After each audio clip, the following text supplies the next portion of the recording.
افغانانو ورونو بریکینګ نیوز دی. شکر الحمدلله. څلېرویشت ساعته مخکې مې یو خبره کړې وه، ما سره ویډیو پرته ده، ویډیو هم در باندې خپله ګورم، چې د پاکستان وزیر خارجه بلاول بټو او د هغې ملګري متحدین کفار هیوادونه چې د دې ملګري دي، همیشه یې د مسلمانانو د وژلو دپاره پروګرامونه جوړ کړي. غوښتنه کړې ده د امریکې او د هغې متحدینو نه چې په افغانستان باندې بیا ډرون او وایي حملې وکړي. پرون 9 تاریخ و 9 دسمبر 2022 نن 8 تاریخ دی. هغه ویډیو هم در باندې خپله هم ګورم او د هغه امریکې بیانیه هم در باندې اورم. الحمدلله صحت مې اوس ګزاره کړې ده. پرون ما یو ویډیو کې ویلي، اوس انشاءالله ښه طرف ته روان یم. د میسجونو نه یو جهان مننه افغانانو ورونو. راځئ چې اول خپله ویډیو در باندې وګورم چې ما د پاکستان په وزیر خارجه په باره کې څه ویلي او بیا د امریکې بیان دننه پای کې راغی. و دا خبره موږ مجرم وایي د پوندو نه پېژنو. پاکستان موږ ته معلوم دی افغانانو ورونو. موږ په دې داسې نه چې موږ داسې ډېر قابل خلک یو، داسې ډېر پوه یو، خو موږ ته د دې ارادې هر څه معلومیږي چې دې همیشه د ډالر علي مسلمانان وژني او خپل ګاونډیان وژني، خپل هم وژني او پردي هم وژني.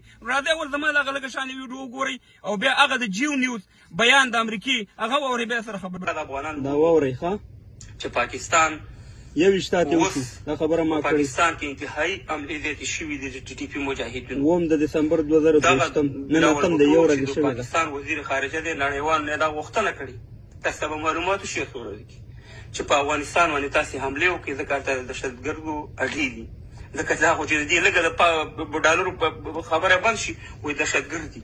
نو خبره دا ده چې یو طرف ته پاکستان دا کوشش کوي او طالبانو ته د دې معلومات هم دی چې یاره پاکستان په دې کوشش کې دی چې نړیوال بیا زموږ په ضد باندې یا زموږ په د افغانستان په خلاف باندې وکړي. बुलेटिन में सबसे पहले बात करेंगे, अमेरिका को अफगानिस्तान के एक बार फिर दहशतगर्दों की पनाह बनने का खदशा है। महकमा खारजा के तर्जुमान नेट प्राइस कहते हैं कि महसूस होता है तालिबान वादों को पूरा करने के काबिल नहीं।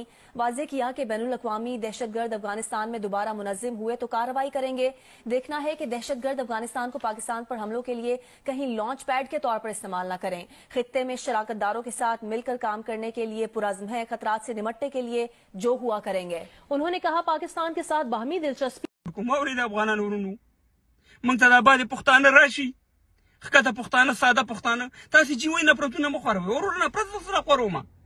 دا چې د دې په حق کې د دې په مقابل کې زه اواز اوچت کړم، زه نه مسلمان یم، نه افغان یم، نه انسان یم.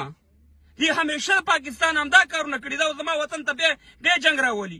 دهشتګرد څوک دي؟ دهشتګرد خو ټول خپله ټریننګ کوي. دهشتګردو اړې ورشي د عمران خان خبرې واورئ، د بل خبرې واورئ، د بل خبرې واورئ.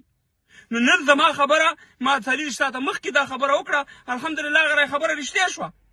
دې همیشه دا پروګرامونه جوړوي. زه یو بله خبره هم کوم افغانانو چې په جمعه دوو کې کېدی شي پاکستان خپله په افغانستان باندې هوایي حملې وکړي، لکه څنګه چې په خوست وکړي، لکه څنګه چې په کونړ باندې وکړي. خو یو خبره یاد ساته، یا پاکستانه قسم په خدای چې په افغانستان دې حملې وکړي چې جنګ به ستا په هېواد کې نه خلي. نو دا خبره هم یاد ساته پاکستانه چې انشاءالله دا ځل به هغه شان دی نه چې افغانان به خاموشه پاتې شي. دا ځل کې دې په افغانستان ډرون وشو که هر رقم حمله وشوه، دا موږ نه امریکا هم کوي نه یې برطانیه کوي. ته ورته زمینه برابره، ته موږ وژنې، ته موږ تباه و برباد کړې. نو نن الحمدلله افغانانو ورونو خپله ویډیو مې په ثبوت درته وښودله چې پرون ما هغه ویډیو کړې وه. بل دا دی چې زه کوم یو عکس شیر کوم د اشرف غني صاحب یا د بل عکس ته مه ګورو چې زوړ دی که نوی دی.